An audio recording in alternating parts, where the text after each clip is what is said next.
I texted my son is in the emergency room, and my wife replied, I'm busy with my parents having a barbecue. Can't leave right now. I stared at my phone in the hospital parking lot. My 12-year-old had just collapsed during soccer practice. Severe dehydration, the paramedic said. His lips were blue. Coach was panicking, and all I could think about was getting to my boy. I called her immediately, straight to voicemail. Then again, still nothing. A third time, declined. I rushed inside and found my son hooked up to an IV, looking pale and scared. Where's mom? He whispered. I squeezed his hand and lied. She's on her way, buddy. But she wasn't coming. I knew that now. 20 minutes later, she posted an Instagram story. There she was, laughing with a margarita while my mother-in-law grilled burgers. The caption read, family first, family first. The irony made me sick. Then I heard it. In the video's audio clear as day, my mother-in-law saying, that kid's always being dramatic, probably faking it for attention. Weak, just like his father. My wife just laughed. Actually laughed at her own son being called weak while he was in the hospital. I sat there watching my son sleep, remembering every time they dismissed his needs. This wasn't the first time they'd called him too sensitive, or said he needed to toughen up. See, here's what they didn't know. I'd been secretly paying their mortgage for 3 years after her dad lost his job. He was too proud to ask for help, so I quietly set up autopay from my business account. Their car payments, credit cards, even their health insurance all came from me. They thought her dad was some financial genius who'd turned his life around. Really, he was living off my dime while insulting my son. The doctor came by around 9 p.m. He's stable now, but you did the right thing,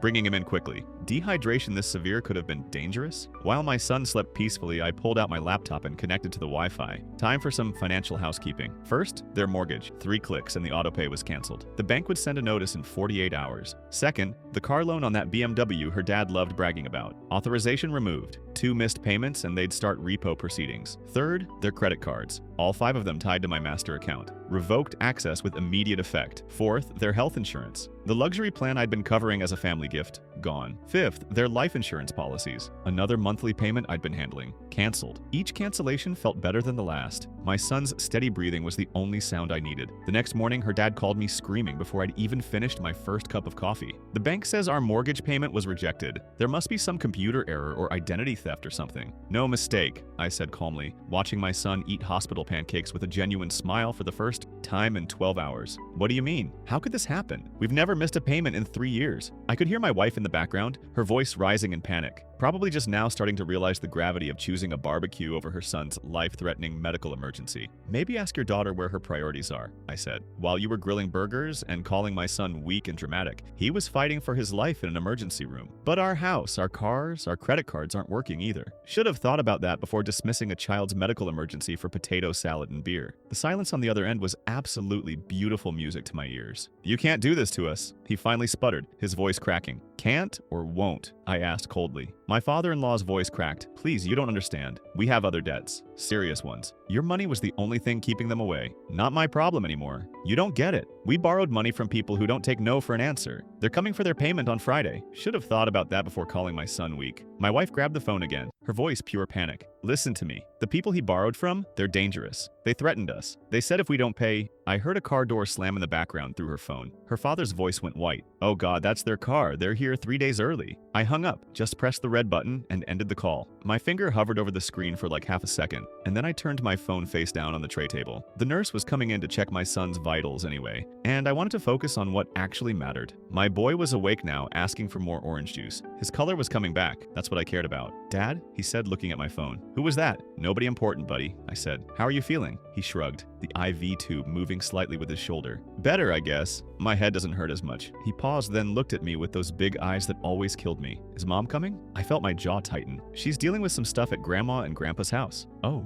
he looked down at his juice. Did I do something wrong? What? No. Why would you think that? I don't know, he said quietly. Grandma always says I complain too much, that I should be tougher, you know? Maybe if I'd just kept playing, mom would have... Stop. I put my hand on his shoulder. You did nothing wrong. You were seriously dehydrated. You could have died if coach hadn't called 911. My voice came out harder than I meant it to. Don't ever think you need to tough it out when something's wrong, okay? That's not strength. That's stupidity. He nodded, but I could tell he wasn't totally convinced. Years of my mother-in-law's toxic garbage had already done its damage. The Doctor came back around 10 a.m. with discharge papers and instructions for monitoring his fluid intake over the next few days. Keep him hydrated, make sure he rests, and if you notice any dizziness or confusion, bring him back immediately, she said, handing me a stack of papers. He's a lucky kid. You got him here fast. Thanks, Doc, I said. My phone had been buzzing nonstop in my pocket, but I ignored it. We got my son dressed and into the car, and honestly, the drive home was the most peaceful 20 minutes I'd had in months. He fell asleep in the passenger seat, his head resting against the window. I kept glancing over to make sure he was breathing okay. We pulled into the driveway around 11:30. No other cars there, thank God. I helped my son inside and got him set up on the couch with blankets, water, and the TV remote. Rest, okay? I'll make you some soup in a bit. Can I have the good soup, the one with the little stars? He asked. Yeah, buddy. Whatever you want. He smiled and closed his eyes, and I swear to God, that smile was worth every single penny I'd ever given to those ungrateful assholes. I went to the kitchen and actually looked at my phone for the first time since the hospital. 37 missed calls, 23 text messages, 6 voicemails, all from my wife and her father. The texts started out frantic. Please answer. This is serious. They're here. We need to talk now. Then they got angry. How could you do this to my parents? You're being cruel. This is not okay. And finally, desperate again. Please, I'm begging you, just call me back. I deleted them all without responding, started heating up a can of soup, the one with the little star-shaped pasta, and honestly felt pretty damn good about my life choices. My phone rang again. My wife. I let it go to voicemail, then it rang again and again. On the 4th call, I picked up. What? Oh, thank God, she said, her voice shaking. I've been trying to reach you for hours. You need to come over here right now. My dad's in serious trouble. No. What do you mean, no? These men are at the house. They're threatening him. They want their money, and if we don't pay them today, they said they'll take everything. The house, the cars, everything he uses for work. Sounds like a him problem. Are you serious right now? Her voice pitched higher, that tone she got when she was about to lose it. This is my father we're talking about. Yeah, the same father who called our son weak yesterday,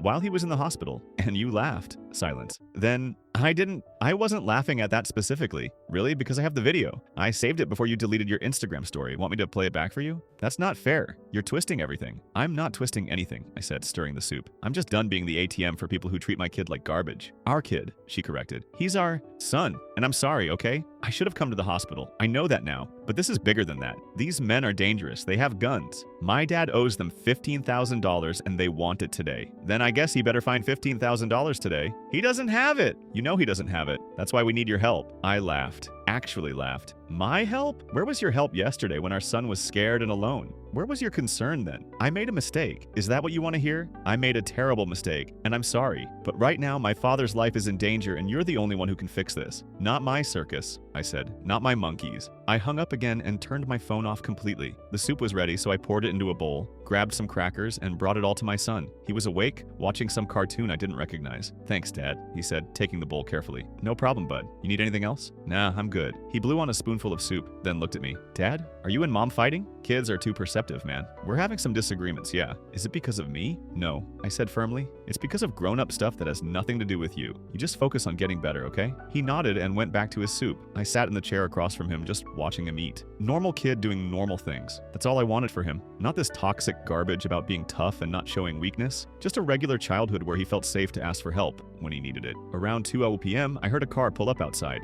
then doors slamming. I looked out the window and saw my wife getting out of her car, followed by her mother. Great, here we go. I met them at the door before they could knock. What do you want? We need to talk, my wife said. Her eyes were red and puffy. She'd been crying. Her mother stood behind her, arms crossed, looking like she wanted to murder me with her eyes. There's nothing to talk about. Please, my wife said. Can we just come in? For 5 minutes? I glanced back at the living room where my son was. He's resting. Keep your voices down. I let them in, closing the door behind them. We stood in the entryway. I didn't invite them further into the house. You need to help my father, my wife started. Those men left, but they gave him 72 hours. If he doesn't have $15,000 by Friday, they're taking his work truck and all his tools. That's his livelihood. He won't be able to work. Okay, I said. And? My mother-in-law's face turned red. And you need to give him the money. You've been helping us for years. Why stop now? Because you called my son weak while he was in a hospital bed fighting for his life. And my wife thought a barbecue was more important than being there for him. That's why. Oh, don't be so dramatic, my mother-in-law said, waving her hand dismissively. The boy is fine. Kids get dehydrated all the time. It's not like he was dying. He could have died. The doctor said so. Severe dehydration can cause organ failure, seizures, death. But you wouldn't know that because you were too busy grilling burgers and shit-talking a 12-year-old child. I will not be spoken to like this in your home, she said. Then leave, I said flatly.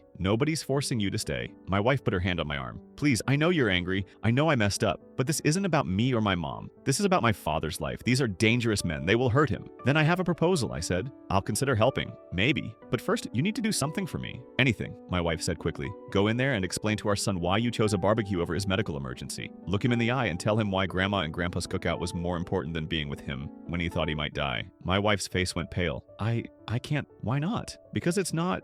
I didn't choose them over him. It wasn't like that. Then what was it like? Because from where I'm standing, he called you 3 times. You declined his last call. You posted an Instagram story laughing and having fun while he was in the ER. So explain it to him. Help him understand. She looked at her mother, then back at me, her mouth opening and closing like a fish. I don't know what to say. Then I guess we're done here. I moved toward the door to show them out, but my wife pushed past me into the living room. My son looked up from his soup, surprised. Mom? He said. She stood there, fidgeting with her hands. Hey, sweetie, how are you feeling? Better, he said carefully. Are you okay? You look sad. I'm fine, baby. She looked back at me, pleading with her eyes. I shook my head. She was on her own. I wanted to say I'm sorry for yesterday. I should have come to the hospital right away. It's okay, my son said quietly. No, it's not okay, I said from the doorway. Tell him why you didn't come. My wife shot me a look, but I wasn't backing down. She turned back to our son. I was with Grandma and Grandpa, and they really wanted me to stay for the barbecue, and I thought you were fine, that it wasn't serious. But I called you 3 times, my son said, his voice small. I was really scared, Mom. I thought something was really wrong with me. I know, baby, and I'm so sorry. I should have answered. I should have been there. Why weren't you? He asked. It was such a simple question, but I could see it hit my wife like a truck. Did Grandma and Grandpa need you more than me? My wife's eyes filled with tears. No, of course not. You're the most important thing in the world to me. Then why didn't you come? She opened her mouth, but nothing came out. She literally couldn't find the words. How do you explain to your kid that you chose your parents' feelings over his actual well-being? You can't. Not in a way that makes sense. My mother-in-law, who had been standing in the hallway, apparently couldn't take it anymore. Oh, for heaven's sake. Honey, your mother was trying to keep the peace with family. Sometimes adults have to make hard choices. You understand that, right? So the cookout was more important than me? My son asked, his voice breaking. Nobody said that, my mother-in-law snapped. Stop being so sensitive. You're fine now, aren't you? This is exactly what I'm talking about. You're too dramatic about everything. Get out, I said. Right now. Get the hell out of my house. Excuse me? She said, turning to face me. You heard me. Leave now, before I call the police. My wife was crying now, ugly crying, the kind where you can't breathe right. Mom, please, just go. I'll call you later. I will not be thrown out like some kind of criminal, my mother-in-law said. You, she pointed at me, are tearing this family apart with your selfishness. The door is that way, I said, pointing. Use it. She huffed and stormed out, slamming the door behind her. The silence that followed was heavy as hell. My son had set his soup bowl down and was staring at his hands. My wife was still standing in the middle of the living room, tears running down her face. I'm going to my room, my son said quietly. He got up, taking his blanket with him, and walked past both of us without looking up. I heard his door close softly down the hall. My wife looked at me. Are you happy now? You made him feel worse. I didn't make him feel anything. You did that all by yourself. I just made you actually face what you did instead of brushing it under the rug like you always do with your parents. What do you want from me? She shouted. I said I was sorry. I apologized. What more do you want? I want you to actually mean it. I want you to understand that your parents have been poisoning our son for years with their toxic nonsense about being tough and not showing weakness. I want you to acknowledge that their approval is more important to you than your own kid's emotional well-being. I want you to actually choose us for once instead of them. That's not fair. They're my parents. I can't just cut them off. I'm not asking you to cut them off. I'm asking you to set boundaries, to protect our son from their bullshit. But you won't, will you? Because you're terrified of disappointing them. She didn't answer. She just stood there crying. After a minute, she said, will you help my father or not? No. He could die. He could also stop gambling with loan sharks. His choices, his consequences. Fine, she said, her voice cold now. Fine, I'll figure it out myself. She grabbed her purse and headed for the door. I'm staying at my parents' house tonight. Good, I said. Take all the time you need. She left without another word. I stood in the empty living room for a minute, then went to check on my son. His door was closed, but I could hear him crying softly on the other side. I knocked gently. Hey, bud, can I come in?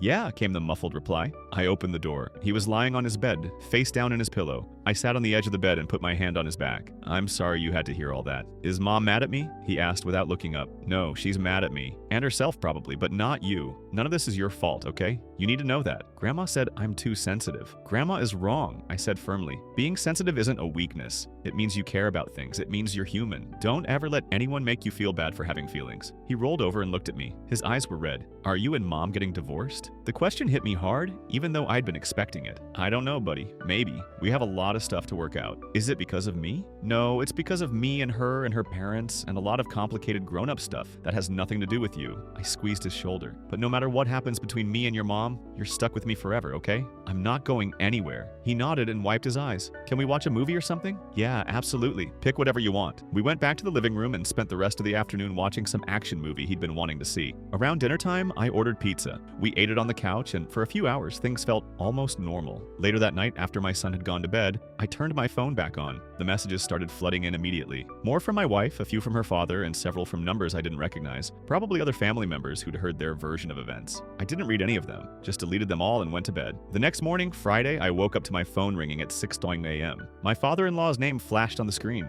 Against my better judgment, I answered. What? Please, he said. His voice was rough, like he hadn't slept. Please, I'm begging you. They took my truck last night, just took it right out of my driveway. They said if I don't have the money by tonight, they're coming back for more. They know where I live. They know where my wife is. Please, you should call the police. I can't call the police. These aren't the kind of people you call the police on. You don't understand. They're connected. They'll hurt my family. Maybe you should have thought about that before you borrowed money from criminals. I know, he shouted. I know I screwed up, okay? I have a problem. I'm a gambling addict. I've been hiding it for years and it finally caught up with me. I'm sorry I called your boy weak. I'm sorry I've been a terrible grandfather. I'm sorry for all of it, but please don't let my mistakes get my family hurt. I sat up in bed, rubbing my face. How much do you still owe them? $8,000. They took my truck as a down payment. That was worth about $7,000 to them. But if I don't have $8,000 in cash by 8 p.m. tonight, they said they're coming for my tools, my equipment, everything. And probably worse, sell the BMW. What? That BMW you love so much. The one I've been making payments on for 3 years. Sell it. That should get you close. I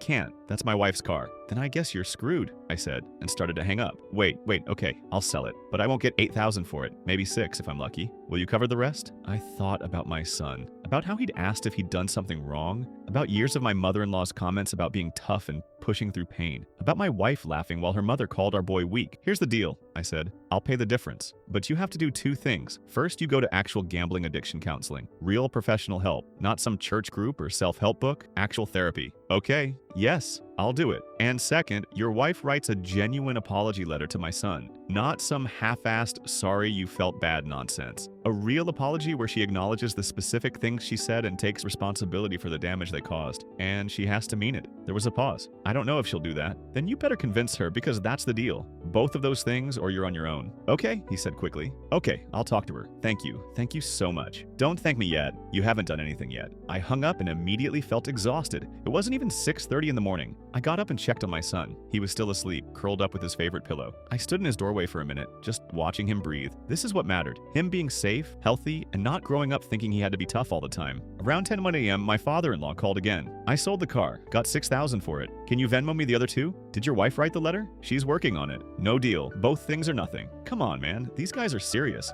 I don't have time for her to write some essay. That's your problem to figure out. Get the letter done, get into counseling, and I'll send the money. Otherwise, find another way. I hung up again. An hour later, my wife called. What the hell are you doing? My dad needs that money now. You're literally holding his life hostage over some letter? Tell your mother to write the letter. Simple. She won't do it. She says it's manipulative and she shouldn't have to apologize for trying to teach our son to be strong. Then I guess your dad is out of luck. You are being incredibly cruel right now. Do you understand that? My father could get hurt or worse, and it'll be your fault. No, I said calmly. It'll be his fault for gambling with loan sharks, and your mother's fault for being too proud to admit she was wrong. Don't put this on me. I can't believe you, she said, her voice shaking. This is my family, and that's my son. Your son too, supposedly, though you haven't acted like it lately. She hung up. The calls kept coming throughout the day. My wife, her dad, even my mother-in-law called once, though I didn't answer that one. At 4:09 p.m., my father-in-law called again. Okay, the letter's done. My wife wrote it. Can you send the money now? Text me a picture of it. A minute later, my phone dinged. I opened the message and read the letter. It was written on fancy stationery in my mother-in-law's perfect cursive handwriting. Dear grandson, it started. I apologize if my words hurt your feelings. I was only trying to help you become a stronger person. I hope you can understand that sometimes adults say things that come out wrong. I love you very much and hope we can move past this. Love, Grandma. I called my father-in-law back. This isn't an apology. This is a sorry you were offended. Try again. What? No, come on. She wrote the letter.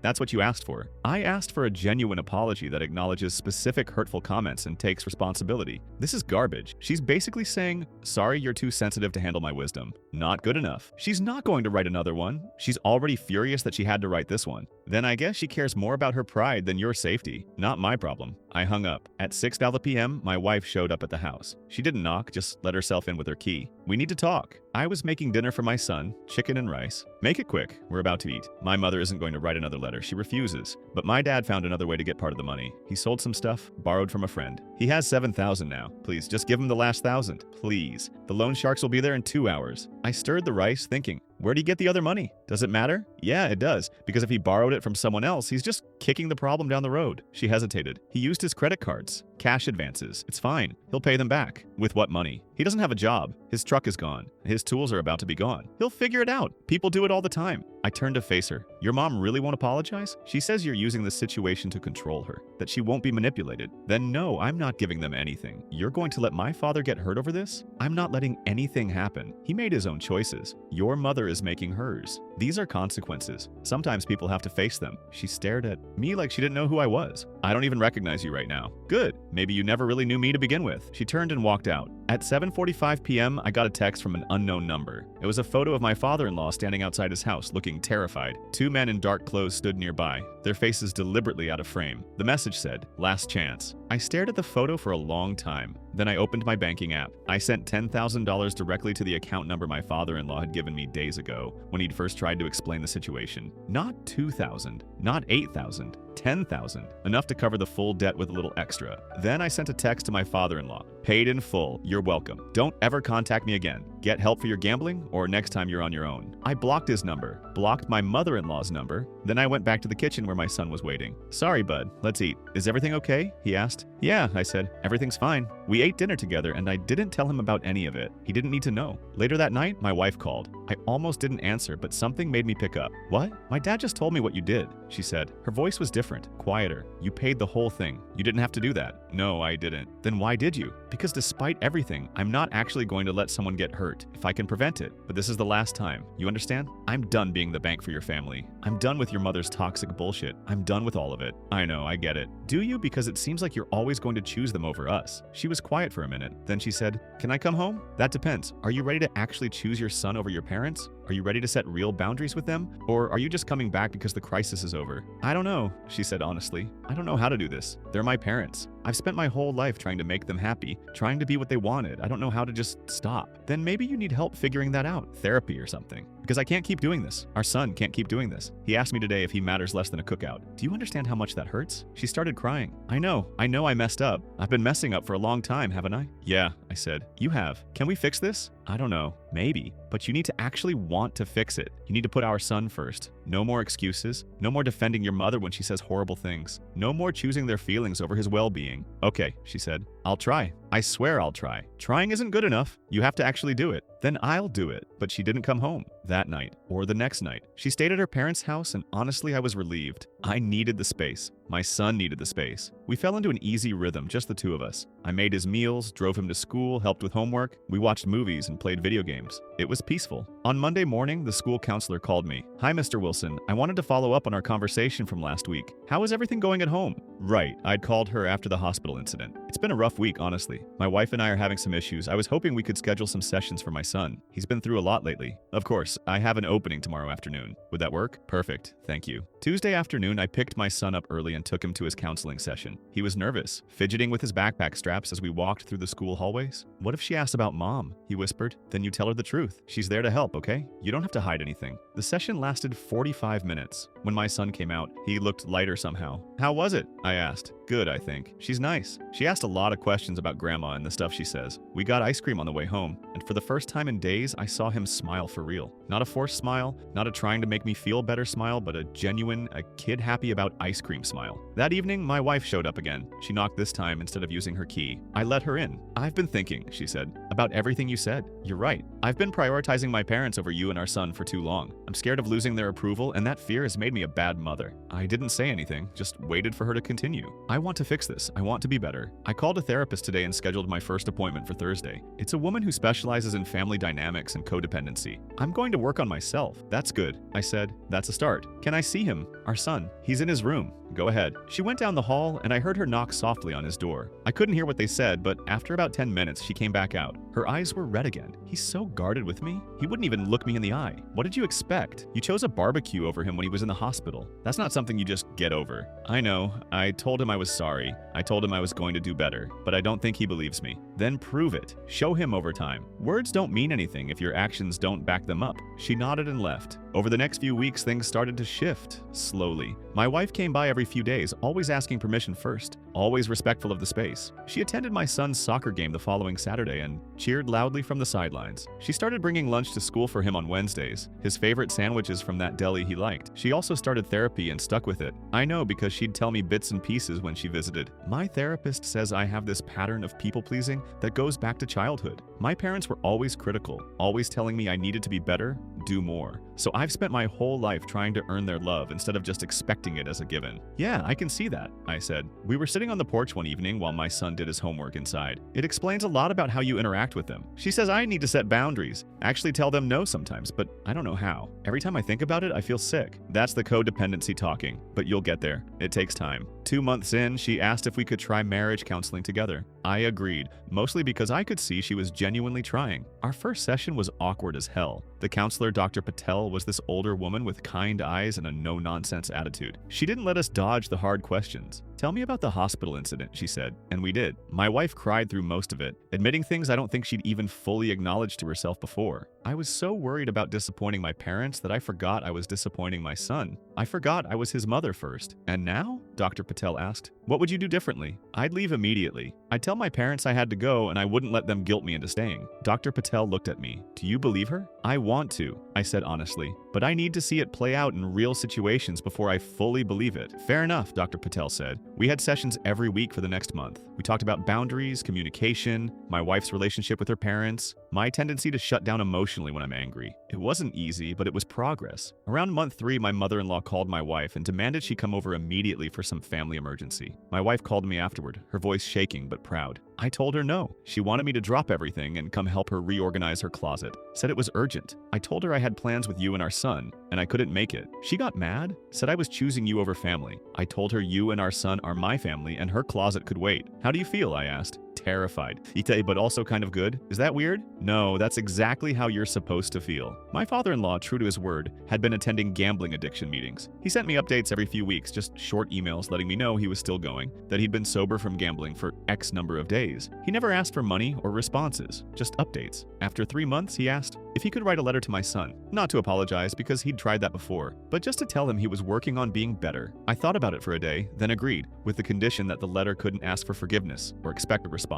The letter arrived a week later. My son read it at the kitchen table while I watched. It was simple and honest. Dear grandson, I want you to know that I'm working on myself. I've been going to meetings to help with my gambling problem, and I'm learning a lot about why I made the choices I did. None of those reasons excuse what I said to you or how I made you feel. You were never weak. You were never dramatic. You were a kid who needed help, and I was too caught up in my own problems to see that. I don't expect you to forgive me or even respond to this letter. I just wanted you to know that I'm trying to be better and that I'm sorry. I hope someday I can be the grandfather you deserve. My son folded the letter carefully and put it in his desk drawer. Do you want to write back? I asked. Not yet, he said. Maybe later. Is that okay? That's perfect, bud. You don't owe him anything. Take all the time you need. 6 weeks into therapy, my wife's therapist suggested she might want to consider limiting contact with her mother until she'd done more work on her boundaries. My wife agreed and told her mother she needed some space. The reaction was exactly what you'd expect. My mother-in-law called my wife dozens of times, left angry voicemails, sent long text messages about betrayal and ungrateful children. She even posted on Facebook about how some children abandon their parents when they need them most. My wife showed me one of the texts that said,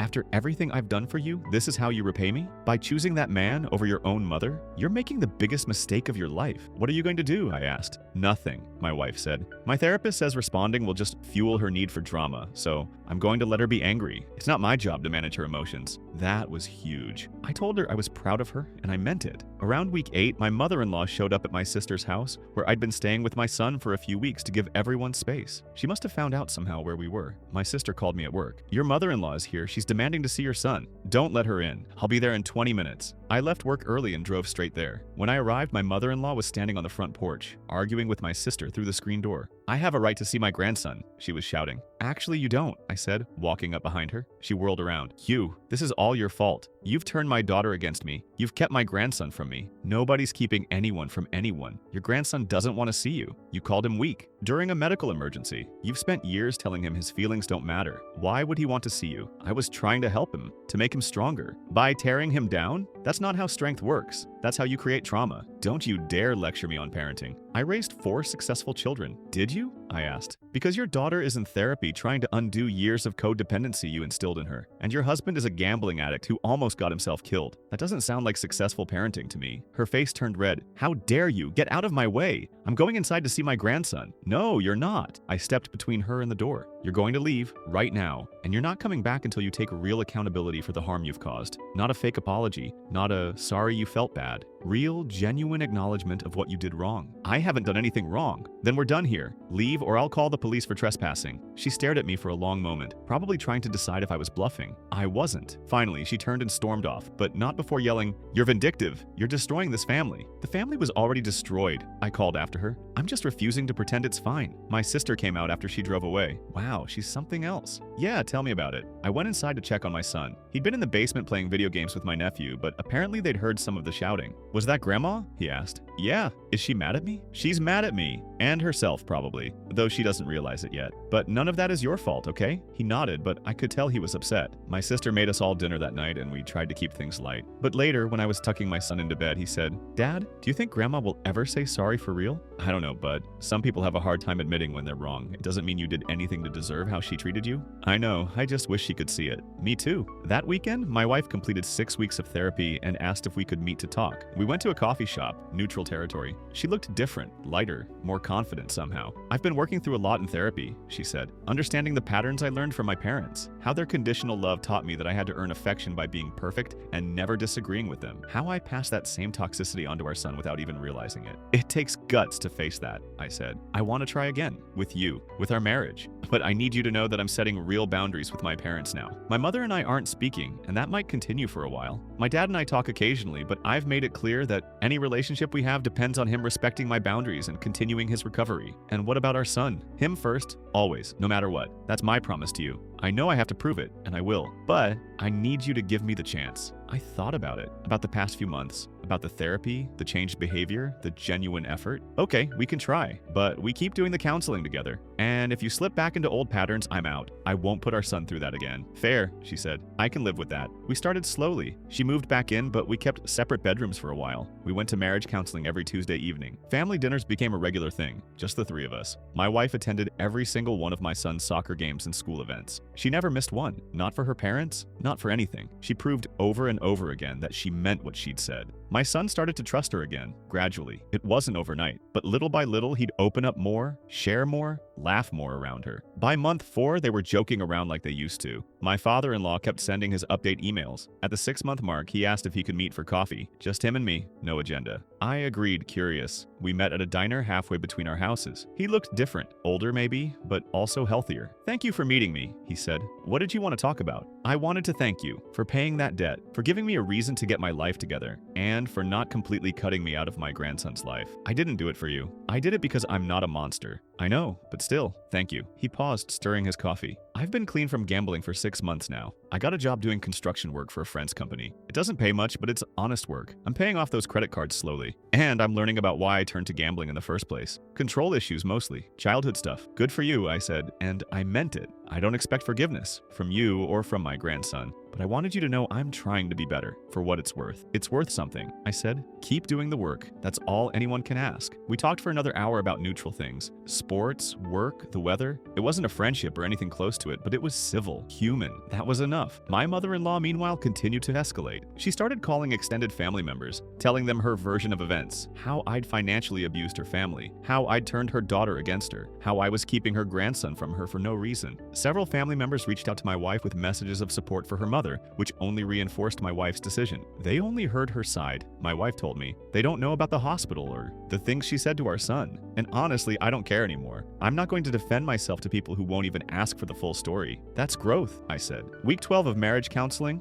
Dr. Patel asked us how we'd handle it if my mother-in-law showed up during a family event, demanding to be included. I'd ask her to leave, my wife said without hesitation. And if she refused, I'd call the police. My son's well-being comes first, always. Dr. Patel looked at me. How do you feel about that answer? I believe her, I said, and I did. By month 4 of working things out, we'd fallen into a good rhythm. Not perfect, but good, real. We moved back into the same bedroom, started going on date nights once a week. Remembered why we'd fallen in love in the first place? Underneath all the family drama and dysfunction, my son's therapy was going well too. His counselor told me he was processing things in a healthy way, learning to identify and communicate his feelings instead of bottling them up. He'd even started calling his mother Mom again instead of her first name, which he'd started doing after the hospital incident. One evening, about 16 weeks in, my son asked if he was allowed to see his grandfather. That's up to you, bud. Do you want to? Kind of. I read his letter again. He sounds like he's trying. And Dad, you always tell me people deserve second chances if they're really trying to change. That's true, but you don't owe him anything. If you're not ready, you don't have to. I think I want to try.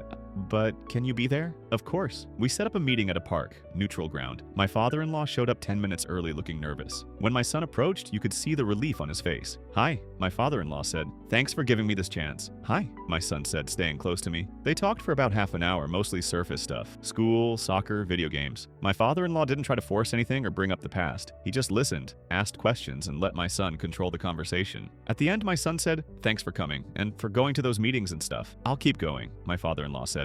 I promise. We left, and on the drive home, my son said, that was okay. He seems different. Good different or bad different. Just different. Like he's actually trying, you know? Yeah, I know. Over the following weeks, they met up a few more times. Always with me present, always brief. It wasn't a deep relationship or anything, but it was something. Progress. Meanwhile, my mother-in-law had stopped reaching out directly but was still spreading stories through the family grapevine. My wife's aunt called one day, her voice dripping with judgment. I can't believe you're abandoning your mother when she needs you most, after everything she's done for you. My wife, for the first time ever, didn't back down. Aunt Linda, did my mother tell you what she said to my son while he was in the hospital? Well, no, but did she tell you how she called a sick 12-year-old weak and dramatic? I'm sure she didn't mean, did she tell you how I chose a barbecue over my son's medical emergency because I was afraid to disappoint her? Silence. I didn't think so, my wife said. I'm not abandoning my mother. I'm setting boundaries to protect my son. If she chooses to see that as abandonment, that's her choice. But I'm done explaining myself to people who won't even listen to the full story. She hung up, and I saw tears in her eyes, but also strength. That was hard, she said. But you did it. Yeah, I did. At month 5, my wife's therapist suggested it might be time to try limited contact with her mother again, but only if certain conditions were met. My mother-in-law would need to acknowledge wrongdoing, commit to changing her behavior, and respect our boundaries going forward. My wife drafted an email outlining these terms. She sent it to her mother and waited. The response came 3 days later. It was long, defensive, and full of justifications. I can't believe you're making me grovel for permission to see my own family.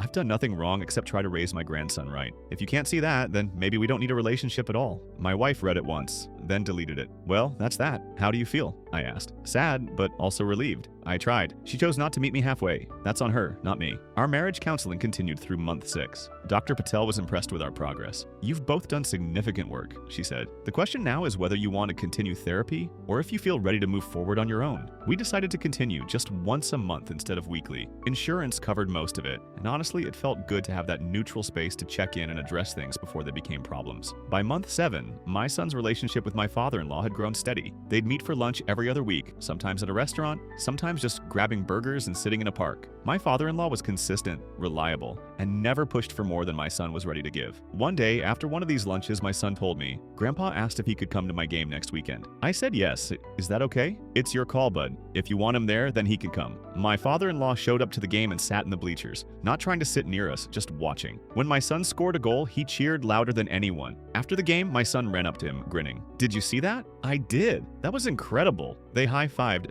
and I saw genuine joy on both their faces. It wasn't perfect. It wasn't what it could have been if none of this had happened, but it was real and honest, and that counted for something. Meanwhile, my mother-in-law's stubbornness cost her. She cut herself off from her own daughter rather than admit fault. She missed her grandson's birthday, his soccer championship, his middle school graduation ceremony, all because she refused to say, I was wrong. My wife grieved the loss, worked through it in therapy, but she never wavered on her boundaries. I gave her the chance, she'd say. Multiple chances, actually. She chose her pride over our relationship. That's her decision to live with. Month 10 rolled around. My father-in-law hit a year of gambling sobriety. He invited us to his one-year anniversary meeting, a celebration in his recovery group. My wife and son both went. I went too, more as support. We watched him receive his one-year chip, heard him speak about his journey, the mistakes he'd made, the work he still had ahead of him. I destroyed a lot of relationships because of my addiction, he said to the group. Some I've been able to start repairing. Others are gone for good, and that's on me. But every day I choose recovery is a day I'm choosing my family, even if that family looks different now than it used to. Afterward, my son hugged him. Just walked right up and hugged him. My father-in-law's eyes filled with tears, but he didn't break down. Just hugged back and said, "Thank you for giving me another chance." By month 12, life had settled into a new normal. My wife and I were solid, stronger than we'd been in years. My son was thriving, confident, no longer afraid to speak up when something was wrong. My father-in-law was in our lives in a limited but healthy way, consistently showing up and doing the work. And my mother-in-law? She'd dug in her heels so deep she couldn't find her way back if she wanted to. She'd isolated herself from her daughter, her grandson, most of her extended family who'd eventually heard the full story, all because she couldn't say 3 words. I was wrong. One evening, while my wife and I were cleaning up after dinner, she said, "Do you ever regret how everything happened? With my parents?" "No," I said honestly. "I regret that it had to happen, but I don't regret protecting our son." "Me neither," she said. "I just wish my mom could see what she's missing. He's such an amazing kid and she's choosing pride over knowing him. That's her loss, not ours." She nodded, wiping down the counter. "You know what's crazy? I'm happier now than I've been in years. Even with everything that happened, even losing my relationship with my mom, I'm happier. Because I'm not constantly trying to please people who can't be pleased. I'm just being a good mom to our son and a good wife to you. That's enough. That's more than enough," I said, pulling her into a hug. "That's everything." My son came into the kitchen then, asking if he could stay up an extra hour to finish a movie. We said yes, joined him on the couch, and watched it together as a family.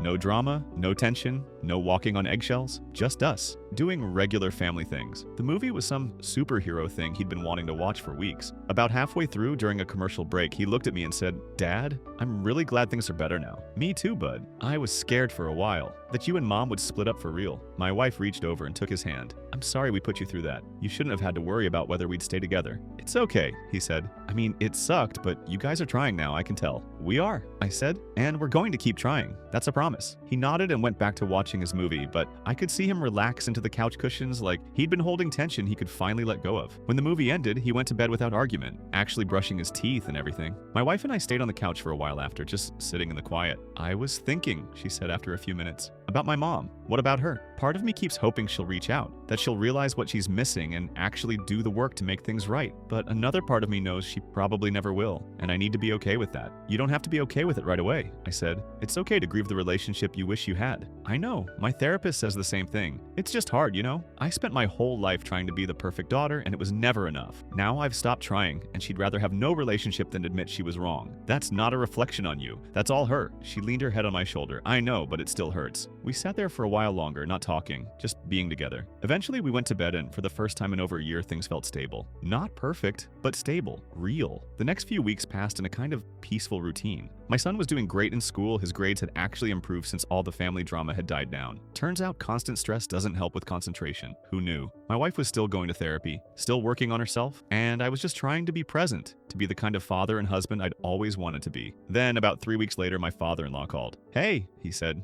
"I know this is probably overstepping, but I wanted to ask you something." "What's up?" "My wife, she's not doing well. Mentally, I mean. She's isolated herself from everyone. Won't leave the house most days. She's depressed, I think, but she won't see anyone about it. Won't admit anything's wrong." I didn't say anything at first. Part of me wanted to say that was her problem, that she'd made her choices. But another part of me, the part that still remembered her as the woman who'd welcomed me into her family years ago, felt bad. "What do you want from me?" I asked. "Nothing, really. I just thought you should know. And maybe if your wife wanted to reach out, even just a text, it might help. But no pressure." I know she burned that bridge pretty thoroughly. "I'll tell her," I said. "What she does with that information is up to her." "Fair enough. Thanks for listening." I hung up and sat with the information for a while. When my wife got home from work that evening, I told her. She listened without interrupting, her face going through about a dozen different emotions. "Is she actually depressed, or is this manipulation?" she asked when I finished. "I don't know. Your dad sounded genuine, but I can't read minds." She bit her lip, thinking, "What do you think I should do?" "I think that's entirely your decision. I'm not going to tell you to reach out or to stay away. This is your boundary to manage." She nodded slowly. "Okay, I need to think about it." 2 days later, she sent her mother a text. Just a simple one. Dad told me you're struggling. I'm sorry you're going through that. If you ever want to talk about what happened and take real accountability, I'm open to that conversation. But I'm not compromising on the boundaries I've set. Take care of yourself. The response came an hour later. I don't need lectures from my own daughter. I'm fine. My wife showed me the text and laughed, but it was a sad laugh. Well, I tried. You did more than she deserved, I said. Maybe, but at least now I know. She'd rather be miserable and alone than admit she was wrong. That's her choice to make. Yeah, it is. She deleted the text thread and went to start dinner. The subject of her mother didn't come up again for a while. Life moved forward. My son had his 13th birthday party at a trampoline park with a bunch of his friends. My father-in-law came, brought a nice gift, and didn't overstay his welcome. It was good. Normal. The kind of birthday a kid should have. At the party, one of the other dads pulled me aside. Hey, I just wanted to say, your son is a really good kid. My boy looks up to him. Thanks, man. I appreciate that. He's polite, confident, treats the other kids well. Whatever you're doing, keep it up. I thanked him again and watched my son bouncing with his friends, laughing and goofing around. No fear, no anxiety about being too sensitive or too weak. Just being a kid. That's all I'd ever wanted for him. The months kept passing. Month 14, 15, 16. My wife and I hit our 16th wedding anniversary and actually celebrated it. Went to a nice dinner, talked about the future, remembered why we'd chosen each other in the first place. Things weren't perfect, but they were good. Really good. My son started talking about high school, about trying out for the soccer team there. My father-in-law offered to help him practice on weekends, and my son agreed. They'd meet at a local field, just the two of them, working on footwork and strategy. It was nice seeing them build something real, together. One Saturday afternoon, I went to pick my son up from one of these practice sessions. When I pulled up, they were both sitting on a bench, water bottles in hand, just talking. My son was laughing at something my father-in-law had said. When he saw me, he waved and jogged over. Ready to go? I asked. Yeah, Grandpa was telling me about when he played soccer in high school. He was pretty good, apparently. That's cool. Did you have a good practice? Yeah, he's actually a good coach. Doesn't yell or anything, just explains stuff clearly. That's what good coaches do, I said. My father-in-law came over to say goodbye. Thanks for bringing him, he said to me. It means a lot. No problem. He enjoys it. I know I've said this before, but thank you for giving me this chance. I know I don't deserve it. You're earning it, I said. Keep doing what you're doing. He nodded and headed to his car. On the drive home, my son was quiet for a bit, then said, Dad, can I ask you something? Sure. Do you think Grandma will ever apologize? Like, for real? Honestly? Probably not. Some people can't admit when they're wrong. It's not about you or anything you did. It's about them. That sucks. It does. But you know what? You're doing great without her in your life. You're happy, healthy, doing well in school. You don't need her approval to be okay. I know. I guess I just thought family was supposed to stick together, you know? Family does stick together, but real family supports you, respects you, shows up when you need them. DNA doesn't make someone family. Actions do. He thought about that for a minute. So Grandpa is earning his way back? Yeah, he's showing up consistently, working on himself, respecting our boundaries. That's what real change looks like. Cool, I like having him around. Me too, bud. Me too. At home, my wife was making her famous lasagna, the kind that takes hours but is totally worth it. The kitchen smelled incredible. How was practice? She asked when we walked in. Good, my son said. Grandpa says I have a natural talent for defense. That's great, honey. Wash up. Dinner will be ready in 20. He headed upstairs and I helped my wife set the table. Your dad seems to be doing really well, I said. Yeah, he's been texting me updates about his recovery. He's at 18 months now, completely clean. Got a promotion at work too. That's good. Really good. It is. I'm proud of him. He's doing the work, you know? Actually changing, not just saying he will. Unlike your mom. Yeah, unlike my mom. She was quiet for a moment, stirring the garlic bread. I got another message from my aunt today, the one who called me a few months ago. What did she want? To apologize, actually. She said she'd talked to my dad and heard the full story about what happened. She felt terrible for judging me without knowing everything. Did you accept her apology? Yeah, she seemed genuine.